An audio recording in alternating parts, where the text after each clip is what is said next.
Bom dia a todas e todos, bom dia a todos e todas.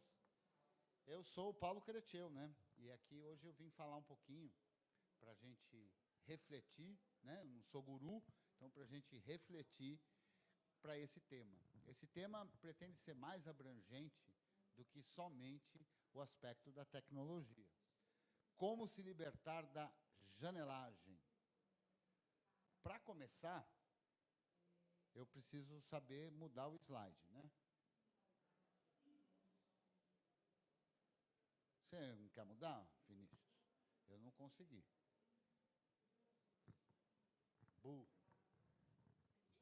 Isso. É que eu vou me apresentar aqui. Eu sou Paulo Creteu. Creteu é uma palavra de crioulo de Cabo Verde, quer dizer bem-querer ou querido. É assim que uma menina, quando apaixonada por uma menina quando apaixonada por um menino quando apaixonado por uma menina, um menino quando apaixonado por um menino, ou qualquer um apaixonado por qualquer um, qualquer pessoa apaixonada por qualquer pessoa, em crioulo de Cabo Verde diria algo como Boenha Creteu, você é o meu Creteu, você é o meu bem-querer. Então esse é o nome que eu escolhi para mim.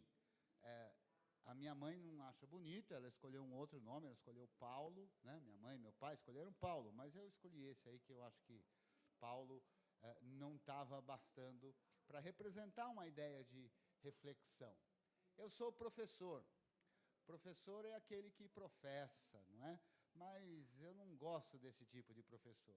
Eu sou aquele professor que tem ambições muito maiores do que essa, que é possibilitar que o aluno seja melhor do que o professor, que o aluno desenvolva, que o aluno colabore com o desenvolvimento do outro aluno, da outra aluna, que o aluno colabore com o desenvolvimento do professor, da professora, e assim a gente consiga evoluir, né? Professor, aquela ideia antiga de que professor é aquele que sabe, que fala para o aluno, que é aquele que não sabe, né? Não, nada a ver. Eu sou engenheiro mecânico, formado lá em 1988, mas abandonei a engenharia como fim e trato dela como meio, ou seja, só como uma forma de pensamento, de lidar com as coisas e tal. Sou bancário. A partir do dia 23 de maio deste ano de 2022, eu me tornei funcionário do Banco do Brasil. Então, tenho uma experiência curtíssima nessa área, estou curtindo demais, justamente porque a gente lida com pessoas, e lidar com pessoas é algo que eu gosto muito de fazer. Nesta linha de lidar com pessoas, eu sou um aficionado, meio enferrujado atualmente, do idioma Esperanto. O idioma Esperanto é um idioma de criação consciente humana, porque todos os idiomas são de criação humana, não é? Mas o Esperanto é um idioma que foi criado com o objetivo de ser um idioma, criado artificialmente, ou seja, pensado com características, funções e finalidades específicas, lá em 1887. É um idioma muito interessante de ser aprendido, porque você consegue falar nesse idioma depois de 2, 3 meses, às vezes até menos, né? Sem que você nunca tenha ouvido falar desse idioma. Sou um aficionado do cubo mágico, né? Tem um aí na minha mochila, que também expressa um pouco dessa ideia de tratar o desconhecido, trabalhar o desconhecido para chegar numa metodologia. Sou um aficionado muito forte do software livre, não uso Windows de jeito nenhum, desde 99, 2000, né, foi o último Windows que eu usei, foi o 98, né? E a palestra de hoje tem um pouco a ver com isso, né? Sou colaborador do software livre como mantenedor de pacotes no Debian, sou um Debian maintainer, mas mais do que isso, sou um colaborador do software livre, divulgando a sua filosofia, divulgando como é que são os pensamentos relativos a isso, esclarecendo para as pessoas o que elas perdem quando não usam software livre, mais até do que elas ganham quando usam software livre, mas o que elas perdem quando não usam software livre. Eu tenho um canal no YouTube, que é o Creteu 2001, onde eu tenho algumas coisas lá sobre redes, sobre GNU Linux e tudo mais, sempre na ideia de poder levar o conhecimento, não é? Compartilhar o conhecimento e construir coletivamente o conhecimento. Uso o Debian na minha máquina, na máquina dos computadores da família, né? E faço tudo com ele, né? O Windows não serve de nada para mim. Mas eu acho que é importante, nesse momento, a gente refletir sobre... Veja que, toda vez, quando eu vou me apresentar, e cada um de nós, quando vai se apresentar, escolhe algumas coisas para dizer. E essas coisas que a gente escolhe para dizer, foi justamente as escolhas que a gente fez na vida, né? Então, cada uma das coisas que a gente vai escolhendo na vida é o que acaba nos definindo. Então, portanto, isso é muito importante para a gente lidar. Eu estou aqui no Latinoware, já vim aqui algumas vezes. O ano passado, a palestra do Latinoware que eu dei foi online, né? A gente estava numa crise, a gente não passou por ela ainda completamente, mas a gente estava numa crise, né, da pandemia do Covid, e o evento teve que ser feito online. Eu sugeri, lá na palestra de 2021, que agora, em 2022, que ia ser presencial, que a gente pudesse fazer aí um abraçaço, né? O Latinoware, não sei quem é que já veio aqui, ou que costuma vir, ou está vindo pela primeira vez. O Latinoware é um evento extremamente diferente de qualquer outro evento de tecnologia. É um evento muito acolhedor, é um evento onde as pessoas realmente vêm para compartilhar conhecimento, para dividir experiências, mas para congraçar, né? Então, o abraçaço que eu estou propondo, ou seja, da gente poder se abraçar, rever amigos, fazer novos amigos, né? Matar a saudade, conhecer gente nova, que tem muito a ver com a ideia do compartilhamento do conhecimento. Então, que todos nós aproveitemos o Latinoware para nos abraçar não só no sentido literal da palavra, no sentido denotativo da palavra, mas especialmente no sentido conotativo da palavra. Eu acho que está claro para todo mundo que tem passado os últimos anos aqui no mundo, e em especial no Brasil, que o que está faltando é abraço, né? Está faltando esse congraçamento, né? Diante das divergências, ou não, ou das concordâncias, mas está faltando muito esse aspecto da gente poder respeitar mais o outro, ouvir, conversar, se abraçar, né? Comungar. Vamos lá para o próximo. O que eu vou falar hoje? O título da palestra é para provocar mesmo, né? Como se libertar da janelagem, né? É claro que eu vou ter que primeiro definir o que eu estou chamando de janelagem, e como é que ela surge, de onde ela veio, no que ela implica, e se tem como a gente superar isso, a gente se libertar disso que eu ainda não expliquei, que é a janelagem. Tem alguma vantagem se libertar da janelagem? E depois, o que acontece, né? Se eu me libertar da janelagem, estarei livre, leve, solto e perdido? Fernanda, você vai conseguir trocar? Opa, obrigado, por favor. Bom, janelagem. Janelagem, esse termo veio da ideia do janeleiro, do janelas, do Windows, né? Então, o sistema operacional não livre, um sistema operacional que aprisiona as pessoas, aprisiona porque não possibilita que as pessoas compreendam o que aquilo está fazendo. Elas não têm acesso à informação que produz o que acontece no computador delas, não é? Mais do que isso, no Windows não há, eu já usei, né? No Windows não há a possibilidade de você ir a fundo, de você conhecer de fato o que está acontecendo no computador. E isso vai provocando uma porção de coisas, que eu costumo chamar de WWOL, Windows Way, WWOL, Windows Way of Life, quer dizer, o jeito de ser do Windows, ou das pessoas que são vítimas do uso do Windows, né? Porque, a meu ver, só usa o Windows quem é vítima.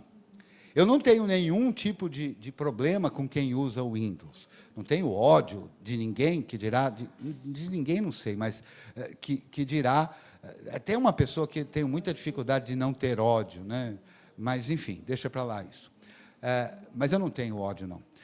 O fato é que eu não tenho nenhum problema, eu não repudio as pessoas que têm que usar o Windows. Por quê?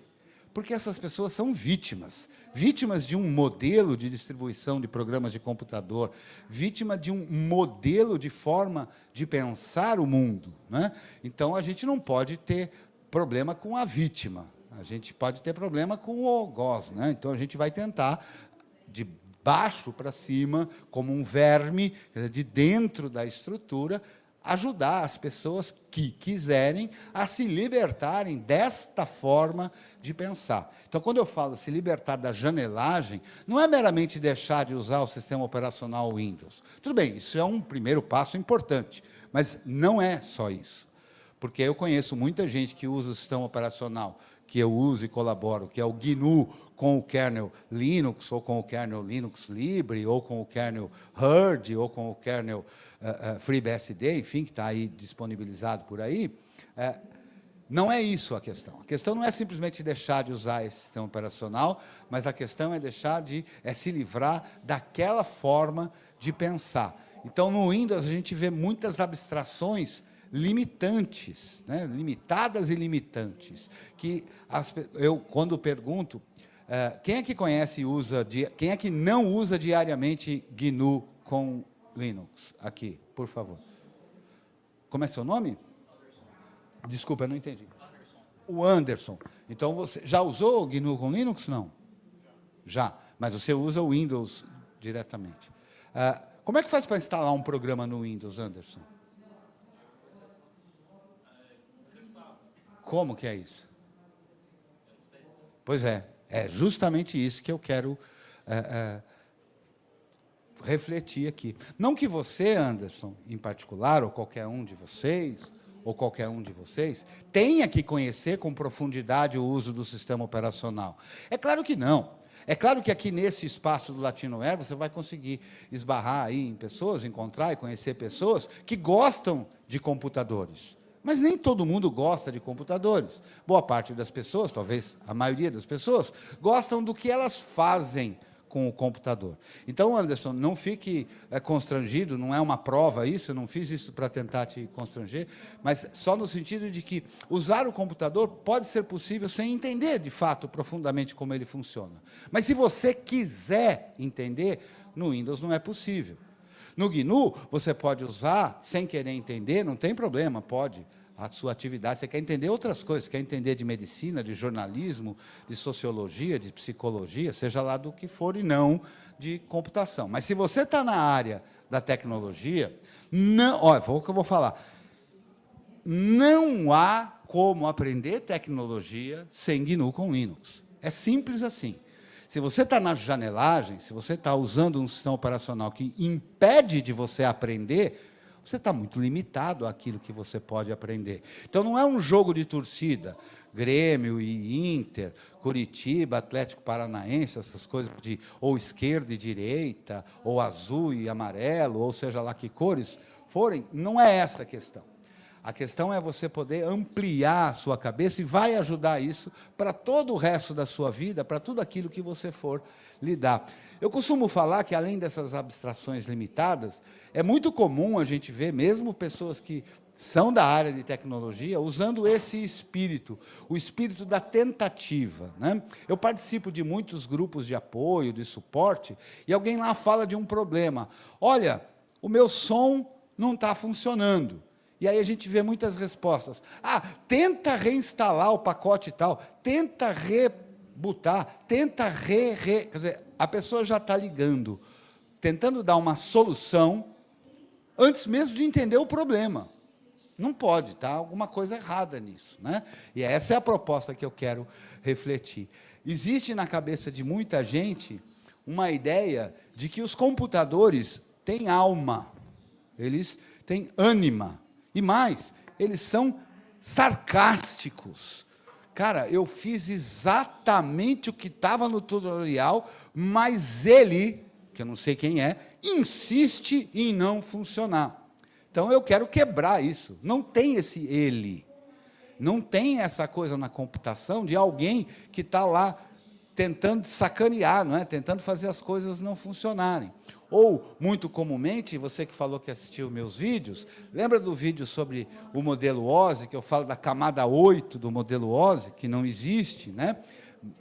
porque o modelo OSI é um modelo de 7 camadas, mas eu brinco que a camada OSI somos nós, as pessoas, os usuários, né? Então tem muito isso, a gente acompanha muito isso. Eu não fiz nada, do nada tal coisa aconteceu, né? Então não há o do nada. Eu costumo brincar que o Windows é justamente o sistema operacional que você rebuta, reformata, reinstala, rebuta, reformata, reinstala, até o dia que você se liga e remove, não é? Muito bem, mas dá para superar essa tal janelagem? Então, a janelagem... Vou melhorar e fazer um resumo da definição que eu estou usando para janelagem. Janelagem é uma forma de pensar, é uma mentalidade, um mindset, que a turma gosta de falar em termos em inglês, né? É uma mentalidade daquele que não procura se aprofundar na causa que ele está estudando, investigando ou vivenciando, né? Por quê? Porque ele se habitua a esse mecanismo de tentar outra vez, sem saber o que está fazendo, né? De ir na base do chute, né? E na base da tentativa, que é muito ruim. No meu grupo de GNU Linux, onde eu dou apoio para o pessoal que assiste e acompanha as aulas no YouTube, que chama Curso GNU, que lá é uma sala no Telegram chamada Curso GNU, eu inventei um personagem lá que chama Dr. Resolve.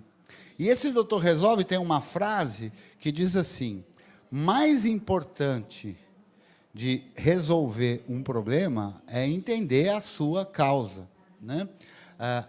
É consequência de resolver um problema entender a causa. Então, eu gosto de explicar desta forma. Imagine que eu ligue, quero fazer um suco de beterraba, e eu vou colocar a beterraba no liquidificador. Aí eu aperto o botão e o liquidificador não liga. O que eu vou ter que começar a fazer a partir dali? Bom, o que é preciso para o liquidificador funcionar? É preciso que o liquidificador ele tem um cabo, aí tem um plug, que é colocado numa tomada, por onde a energia elétrica flui. Então, eu tenho que saber que naquela residência, ou naquele local que eu estou, tem energia elétrica, que aquela tomada está energizada, que o plug não está quebrado, que o cabo não está quebrado, que o motor não está queimado e coisa desse tipo. Ou seja, eu tenho que percorrer todo o caminho para que aquilo funcione. Porque, fatalmente, se aquilo não funciona, não é do nada, tá certo? Não, mas ontem funcionou. Assim, ontem tinha energia elétrica, hoje não tem. Mas lá na casa do meu amigo funcionou. É esse tipo de resposta que a gente vê no espírito da janelagem. Como é que é o espírito liberto da janelagem? É olhar tudo que compõe aquilo que eu estou analisando, e porque, se não está funcionando, é porque uma parte essencial daquilo que precisa funcionar não está funcionando. Então, é possível mudar essa mentalidade? Eu penso que sim. Mais do que pensar que sim, eu trabalho para que isso seja possível. É dolorido, não é fácil. Não é fácil mudar essa mentalidade, porque ela dá uma aparência de facilidade, né? Muitas vezes, a pessoa, usando, para falar de sistema operacional, está usando o sistema operacional, uma determinada coisa não está funcionando, que talvez, se ela reiniciar, porque ela mudou algo, né, e não lembra o que ela mudou, talvez, se ela reiniciar o sistema operacional, colocá-lo para funcionar do zero novamente, a coisa passe a funcionar. Mas repare que esse comportamento impede que você aprenda e passe a solucionar de outra forma. Quem está na tecnologia e quer evoluir na tecnologia, trabalhar com a tecnologia, precisa saber resolver problemas de modo diferente do que a gente faz no computador pessoal. Porque o meu computador, se eu simplesmente resolver desligar o sistema operacional, ligar ele outra vez, ninguém vai notar, não dá problema nenhum, não tem problema nenhum. Agora, se a gente imaginar que agora um dos computadores que está responsável pela transmissão dá um problema em uma outra coisa, ele não pode ser reiniciado o sistema operacional, que vai parar de fazer a transmissão. E assim a gente vai. Como é que a gente usa, que meio eu uso, ou procuro usar, ou procuro incentivar? Eu aprendi na minha escola primária, eu fiz a escola primária numa metodologia chamada Montessori, né? E a metodologia Montessori, que ainda... Pasmem, eu tenho 57 anos, eu fiz o primário, então eu estou falando aí de 1970, 1971, 72, 74.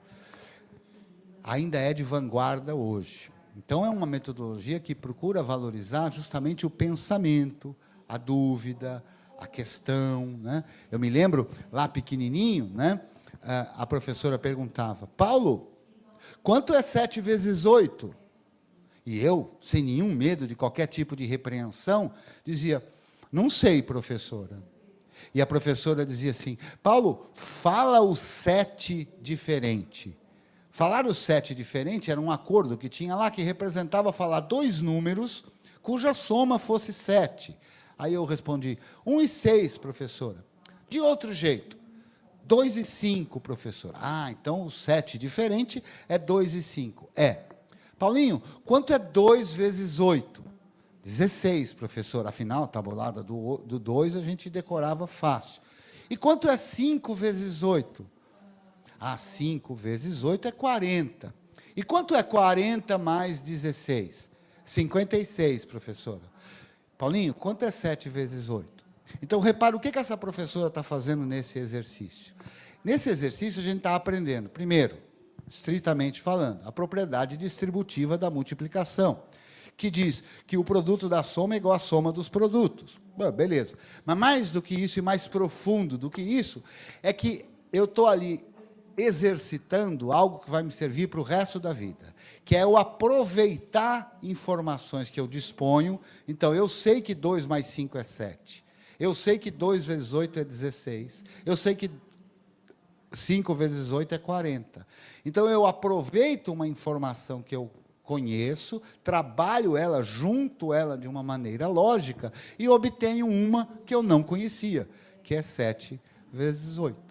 Então, esta forma de pensar as coisas, eu trago até hoje, né? A forma de poder ter a dúvida, de poder errar, de não ter medo de perguntar, né? A gente vê, às vezes, algumas pessoas chamadas de professor, eu não chamaria elas de professor, de professores, que dizem assim, nossa, mas que aluno chato, não para de perguntar.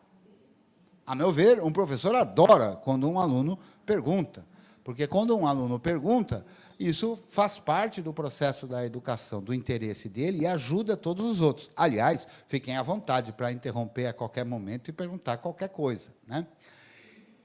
Como é que eu faço, então, para conseguir? Porque é o que eu fiz para mim.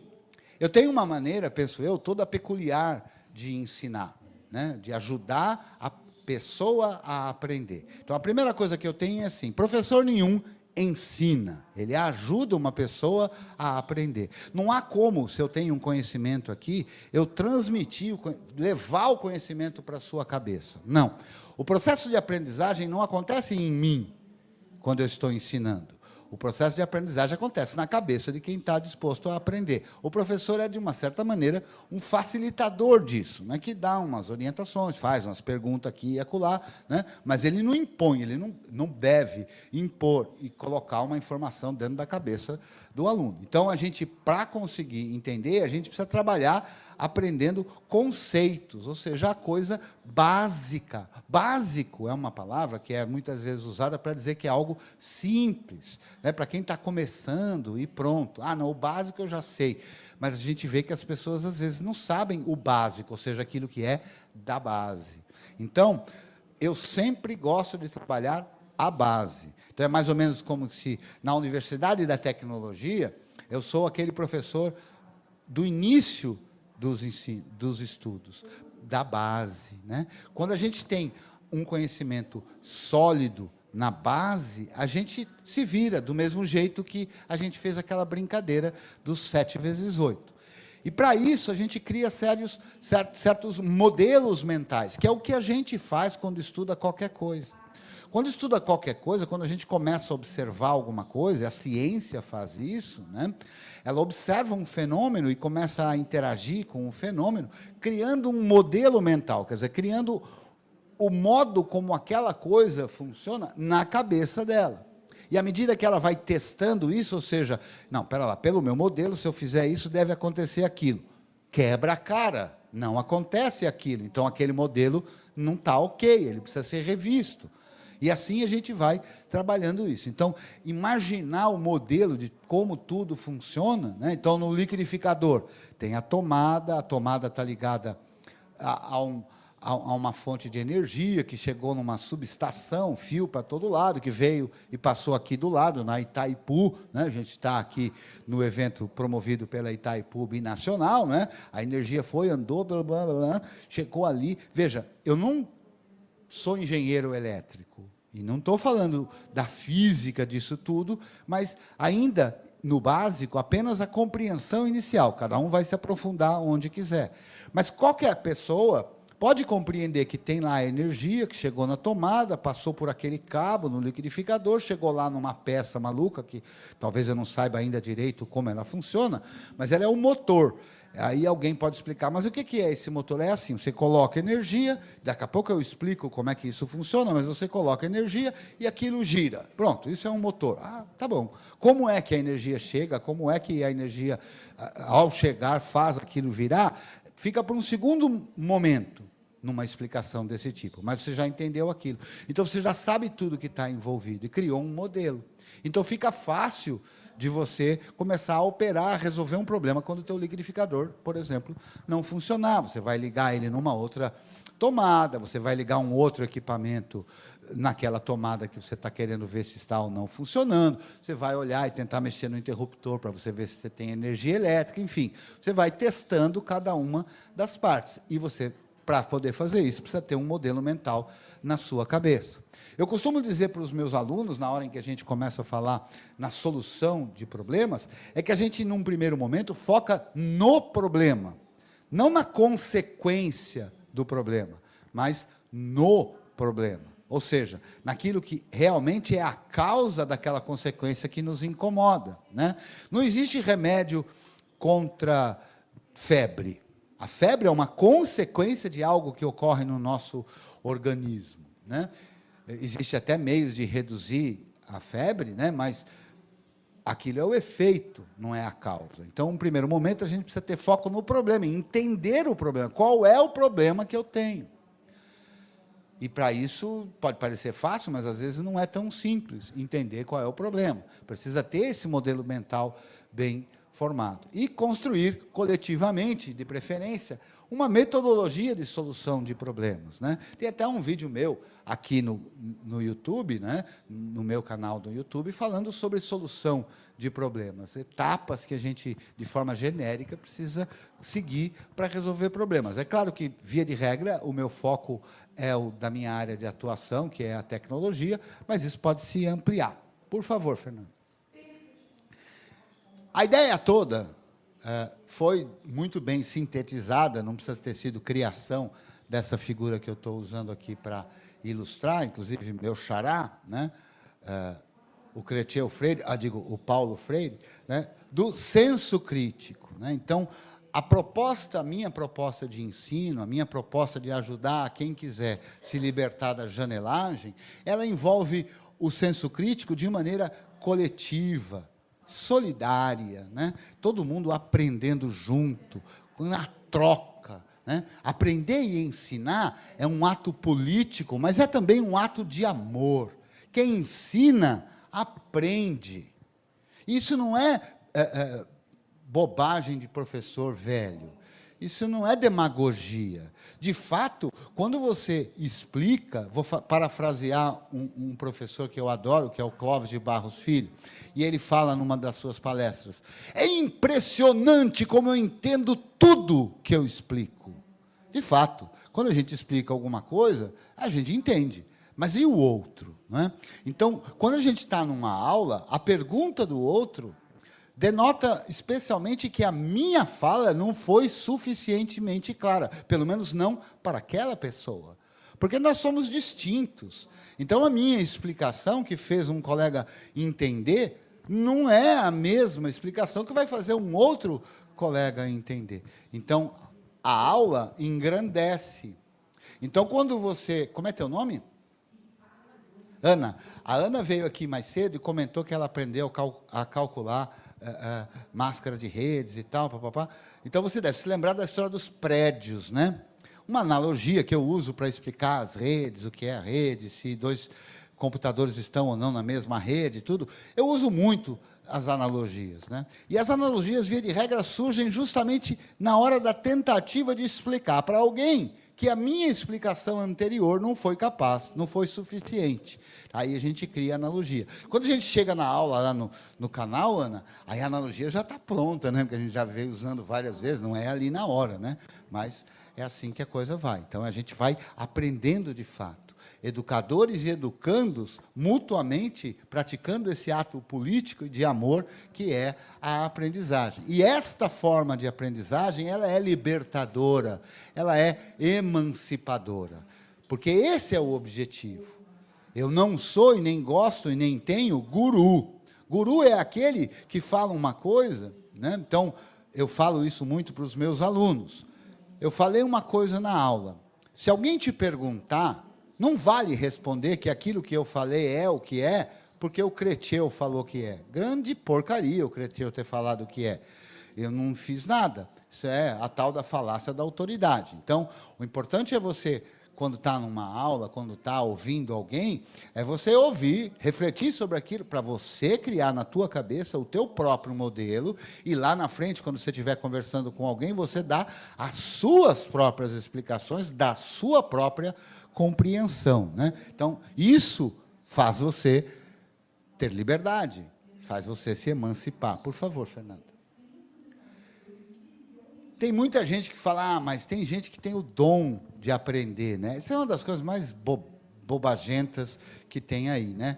O sujeito nasce num lugar legal, aí ele tem uma família legal, um pai, uma mãe, ou duas pessoas que cuidam dele com muito amor, né? E ele come todo dia, velho. Todo dia ele ganha carinho, todo dia ele come. Aí depois ele vai estudar, ele estuda numa escola que tem professores que tratam ele com respeito e tudo. Ah, tá vendo? O rapaz ou a moça tem o dom de aprender, né? Em paralelo com outras pessoas que não têm esta mesma condição, né? Então, as condições iniciais de cada um são diferentes, né? Mas todo mundo pode ter acesso a isso se tiver facilitadores. Então, a facilidade maior ou menor, a dificuldade maior ou menor, advém de todo o repertório de vida que a pessoa tem desde que ela nasce. Eu não sou pedagogo, né? Mas, enfim, o dom de aprender, não. Eu acho que tem mais a ver com o método, com a forma, com a maneira de enxergar o aprendizado, né? E uma delas é o prazer. Aprender é uma coisa que dá muito prazer. É muito gostoso aprender. Eu acho, e acho que todo mundo que aprende a aprender tem esse prazer. A gente descobriu uma coisa que a gente não sabia. Ah, isso para mim é um maior barato, né? Mas, óbvio, exige dedicação. Nem todo mundo pode se dedicar ao mesmo tempo, com a mesma intensidade, né? Afinal, as atividades que todos temos que fazer, às vezes, consomem muito do tempo. Então, exige dedicação, mas ninguém tem pressa. A velocidade que você vai conseguir alcançar o que você deseja alcançar para a aprendizagem é tua, e você não é pior ou melhor por conta de outro e mais rápido do que você, né?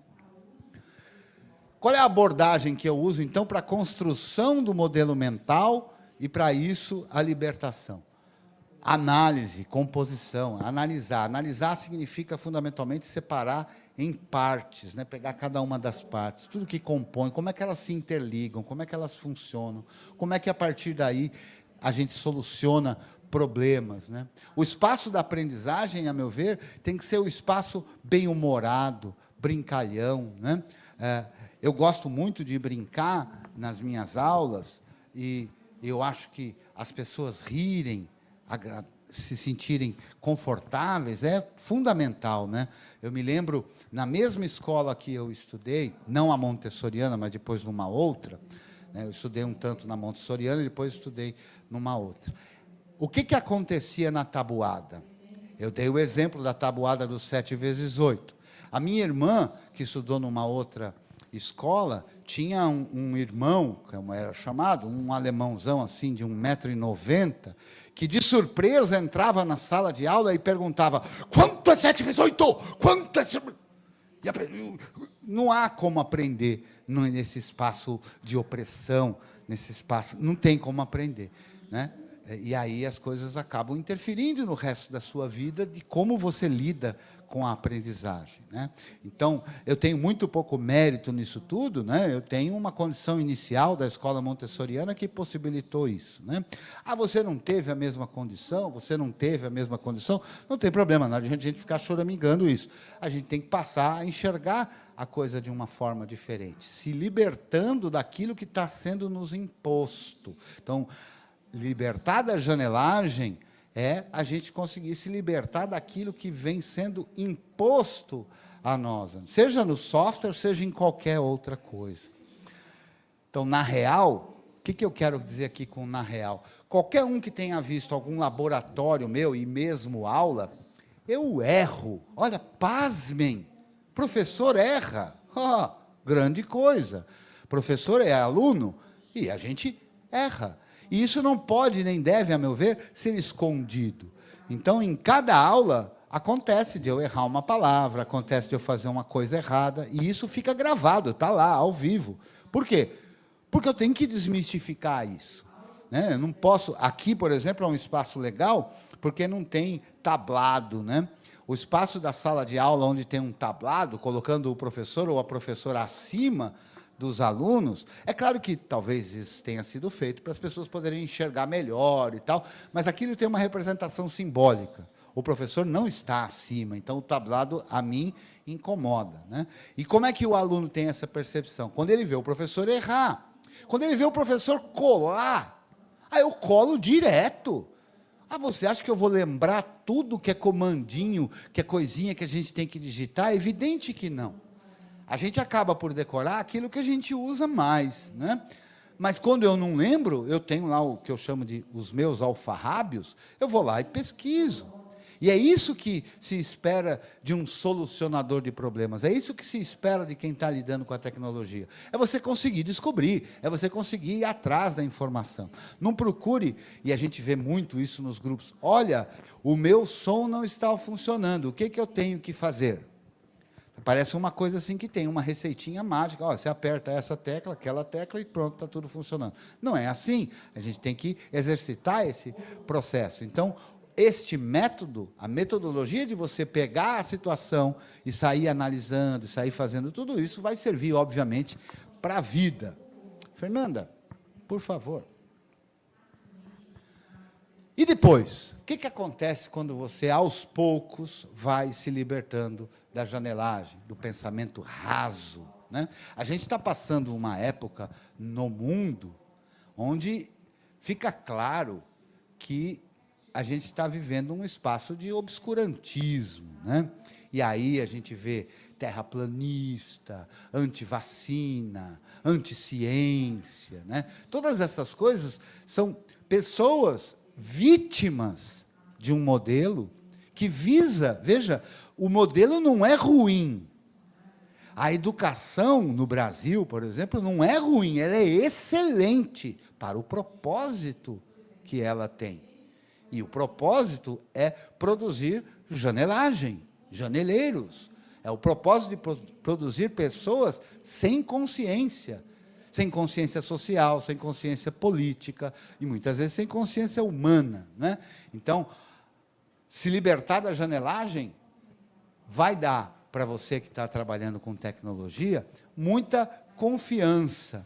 Ou seja, você vai poder usar os recursos da tecnologia com confiança, com tranquilidade. Ah, é um problema.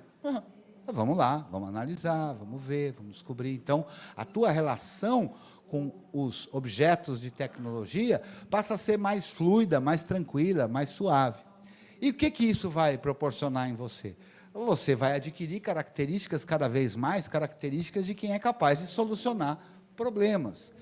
E o que isso muda na sua vida? Ah, certamente a sua empregabilidade, ou seja, você passa a ser uma pessoa mais interessante para que você consiga exercer uma atividade profissional remunerada, que infelizmente ou felizmente é o que a gente precisa, todos precisamos, ou quase todos, para poder sobreviver, né? Então, a atividade profissional é importante nessa condição de mundo que nós vivemos. Portanto, a empregabilidade, aqui eu estou vendo a maioria daqui são pessoas jovens há muito menos tempo do que eu, não é? Eu sou jovem há muito mais tempo, provavelmente, do que todos que estão aqui presentes, né? Salvo os meus amigos mais velhinhos enfim, que estão aí assistindo. A minha esposa está assistindo, devia, hein? Depois a gente conversa lá, né? E assim vai. Então, para falar do jovem, para o jovem, especialmente, que está entrando numa carreira, que é mais ou menos o perfil mais típico aqui do Latinoware, né? De gente que está começando, né? Que já está há algum tempinho e tudo, mas que está começando na carreira e tudo. Então, a empregabilidade, a competência, a segurança que você vai adquirindo em tudo isso, para mim, ela é, de novo, emancipadora, transformadora, né? Então, essa é a ideia de libertar-se da janelagem. Para fazer isso no universo da tecnologia, eu escolhi fazer um curso. Nunca uso a palavra treinamento. Treinamento me lembra muito o adestramento, a coisa que você vai ser treinado para fazer uma coisa. Você faça isso, isso, isso, isso e isso, né? E eu não, eu falo mais do curso, ou seja, um período no qual a gente juntos compartilha experiências para aprimorarmos, para aprendermos, para ensinarmos e assim. Então, um curso, um período. E eu resolvi fazer um curso, que está disponível no YouTube, tem uma forma também com aulas ao vivo, que eu vou falar daqui a pouco, mas está disponível lá no YouTube, ou aqui no YouTube, melhor dizendo, né? O curso GNU. O curso GNU é justamente um curso que vai lidar com o sistema operacional GNU, vai falar das coisas do sistema operacional GNU, como o sistema operacional GNU funciona, de onde ele veio, o que ele é, né? E assim por diante. Mas, mais do que isso, ajuda a esse processo de libertação da janelagem. No curso GNU, eu ensino o básico para dar uma coisa sólida. Repara como o pé daquela mesa, que foi o barulho que todos aqui nós ouvimos, que está sendo montada, ele tem de ser firme, para ele poder dar a base para alguma coisa ser colocada sobre a mesa, né? Então, o conhecimento inicial que dá a base é, de fato, fundamental, ele faz parte da fundação, do fundamento, daquilo que vai sustentar tudo que vai vir depois, né?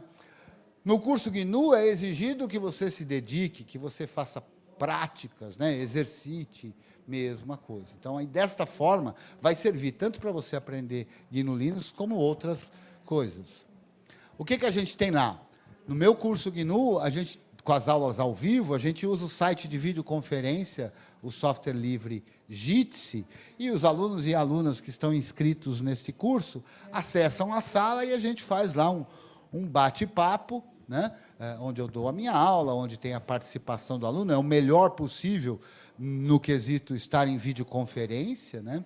Videoconferência é sensacional, eu tenho numa mesma sala de aula um aluno de Porto Alegre e um aluno de Manaus. Isso não é possível aqui presencial, né? Então, tem algumas vantagens usar a videoconferência, mas é claro que, ao ver você balançar a cabeça, essa relação que a gente não vê no site de videoconferência faz parte da nossa comunicação, né? A comunicação não verbal, que no caso de uma videoconferência é prejudicada. Mas a aula também tem as suas vantagens em ser assim. Por favor, Fernando. A gente tem, por exemplo, eu uso muito isso, a possibilidade de ter uma telinha aqui, onde eu posto a minha imagem, para ter essa humanização o melhor possível, mas uma tela de terminal, por exemplo, para eu apresentar o uso de uma ferramenta qualquer e a gente interagir. É muito interessante esse formato de aula também. Por favor, Fernando. Então, está lá. O curso GNU tem aulas ao vivo. O aluno participa, a aluna participa ao vivo, se quiserem e puderem, fazendo perguntas, interrompendo, como em qualquer aula presencial.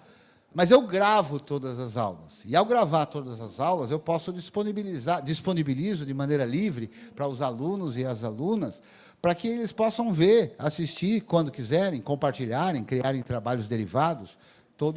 A ideia do software livre, a ideia do conhecimento livre se expande aí. Eu distribuo também os slides e a gente tem um grupo naquela ferramenta de comunicação chamada Telegram, que não é livre, mas por redução de dano eu consigo usá-la com software livre, né? Para que a gente tire dúvidas e tal. Todo sábado, neste curso, a gente tem oficinas e laboratórios. Então, eu tenho proposta de se fazer uma coisa, instalar alguma coisa, de resolver um determinado problema, coisas nesse sentido, onde os alunos vão participando. Se você quiser obter mais informações aí sobre o curso GNU com o Creteu, tem lá, salsa.debian.org/Creteu/curso GNU. Inclusive, aqui no Latinoair, hoje é dia 2 de novembro, né? No dia 7 de novembro começa uma nova turma. Vou fazer essa propaganda não sei, mas divulgação aqui. Esse é o curso GNU com Linux do professor Paulo Creteu. Muito bem, para não atrapalhar a todos e dar um tempo para a galera perguntar, você entra em contato comigo, se você quiser, a partir desse e-mail, creteu@gmail.com, ou no Telegram, me procurando por lá, por @creteu. Eu quero agradecer demais a organização aqui do Latinoair. É uma honra, de novo, poder estar aqui presente, dessa vez presente fisicamente. Obrigado a todos. Ciríaco, que representa o Latinoair para todo mundo, muito obrigado de novo, Ciríaco, por essa oportunidade. Muito legal estar aqui, revendo todas essas pessoas. Não deu tempo ainda de ver todo mundo, né, mas já abracei um bocado de gente aí. Por favor, se alguém tiver uma dúvida, uma colaboração, uma crítica, um comentário, fique à vontade. Pois não. Eu repito a sua pergunta para ficar gravado. Pode falar. Windows. Ventana. Ah, não. Então, é uma analogia, né? O colega que fala espanhol não tinha entendido a palavra janela, né? Aí foi traduzida como ventana, né? Advindo do inglês Windows, né? Então, o nome foi dado em paralelo com a ideia do sistema operacional Windows, né? Porque a janelagem, quer dizer, esse espírito de não ver as coisas com profundidade é típico de quem é vítima do Windows. Por isso eu passei a usar esse termo. Perfeito? Assim seria em espanhol, como seria isso? Como é que faz essa conjugação aí de ventana, janela? Hã? Ventaneiro? Pronto. Seria uma... Obrigado. Ventaneiro. Ah, ventaneiro seria o janeleiro, né? Não, mas e a janelagem? Hã? É, algo nesta linha. Mas, enfim.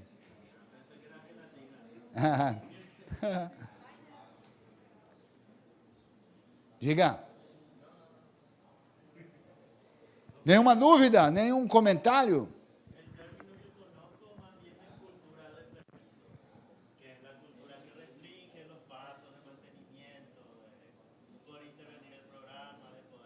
Como é seu nome?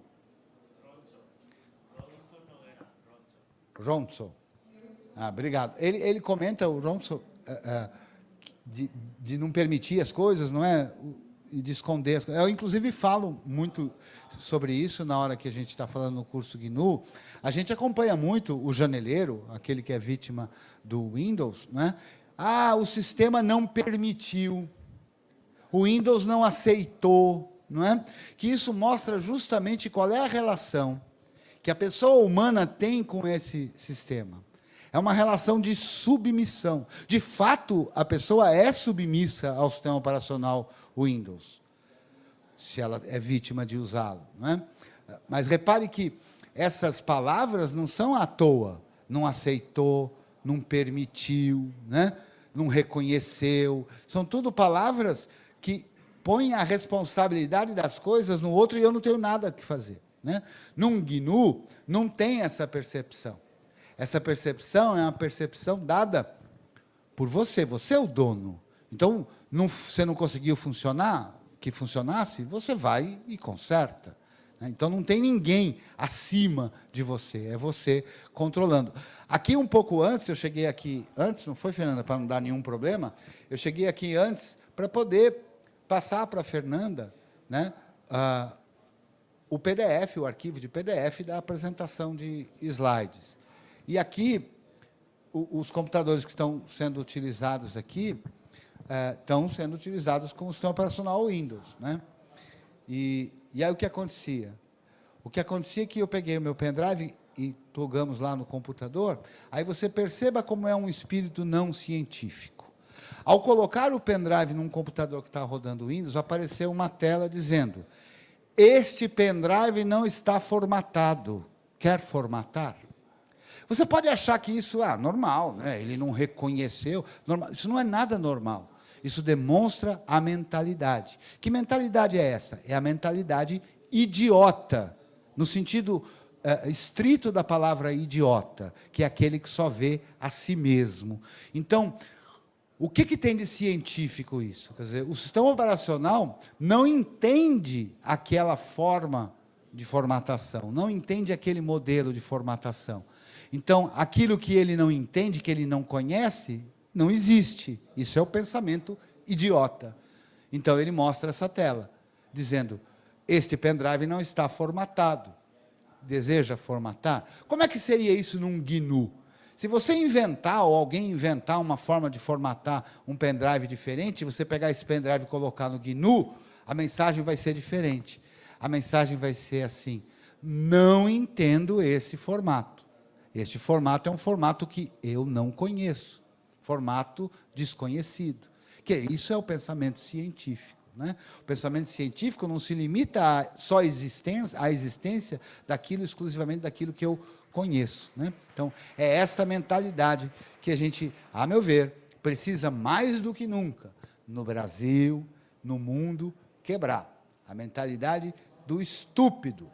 A gente está muito próximo de se livrar de uma das pessoas mais nefastas que surgiram na nossa história. Mas mais do que toda atrapalhada e tudo mais, é o espírito janeleiro que está ali. O espírito da coisa rasa, o espírito da coisa que não se aprofunda. E aí isso tem repercussões muito graves que vão ser vividas por nós, o povo brasileiro, ainda durante muito tempo. Né? Então, enfim, chegamos no nosso tempo, não foi, Fernando? 5 minutos? Então temos 5 minutos ainda para perguntas, se tiverem. O pessoal está acanhado aqui. Diga, querido. Você acha que o sistema da Apple, o Mac, ele também tem essa qualidade janeleira, ou ele tem mais relação com... Como é mesmo teu nome? Anderson. O Anderson pergunta se o sistema da Apple, macOS, essas coisas, se tem a mesma mentalidade janeleira ou se é mais parecido com o GNU. Olha, o sistema em si, para quem o desenvolve, ele não é janeleiro. O sistema da Apple, macOS, é derivado de um software livre chamado FreeBSD, ou da linha dos BSDs. É um Unix-like também, que trabalha a simplicidade, que trabalha cada um fazendo uma parte das coisas. O problema todo está não no espírito de quem desenvolve aquilo, mas sim de quem usa. Por quê? Porque no sistema operacional da Apple, embora ele seja derivado, use software livre à vontade, são softwares livres cuja licença permitem que eles deixem de ser livres. Então, usar o sistema operacional macOS faz do seu usuário vítima também. Vítima do quê? Vítima dos interesses daquela corporação, vítima dos valores daquela corporação e vítimas até dos erros, porque se você não tem possibilidade de mexer, você não pode nem por si mesmo consertar. Então, o usuário típico de um macOS é igualmente, ou mais até, janeleiro. Né? Ele não se aprofunda nas coisas e não consegue se aprofundar, porque o sistema está lá fechado, impedindo que você se aprofunde. E de uma forma talvez até pior do que o outro, não sei qual é a pior, mas é terrível. Né? É claro que a minha proposta hoje não é só que a gente consiga aos poucos e cada vez mais se libertar da janelagem no sentido de ser vítima, Anderson, do uso do sistema operacional Windows ou qualquer outro sistema proprietário. Né? É da gente conseguir se libertar da janelagem de todo o resto da janelagem, que é alguma coisa que de uma maneira ou outra, cada um de nós tem um pouquinho, por preguiça, por dificuldade, por qualquer coisa. Mas a ideia é a gente tentar libertar. O conhecimento é libertador, a aprendizagem é libertador. E essa é a minha proposta aqui. Perfeito? Então, muito bem, eu quero agradecer a presença de todas e de todos, agradecer de novo a tua presença aqui online ou offline, se você assistiu depois, ou ao vivo agora, ou, né, Blau, ao morto, né, depois da coisa gravada. Eu quero agradecer a organização aqui do Latinoair, desejar a todos, a gente está começando agora, né, desejar a todos e todas um ótimo evento, um ótimo Latinoair, que todo mundo consiga, aqui e daqui para frente, a cada momento, ir rompendo e se libertando da janelagem. Muito obrigado e até uma outra oportunidade.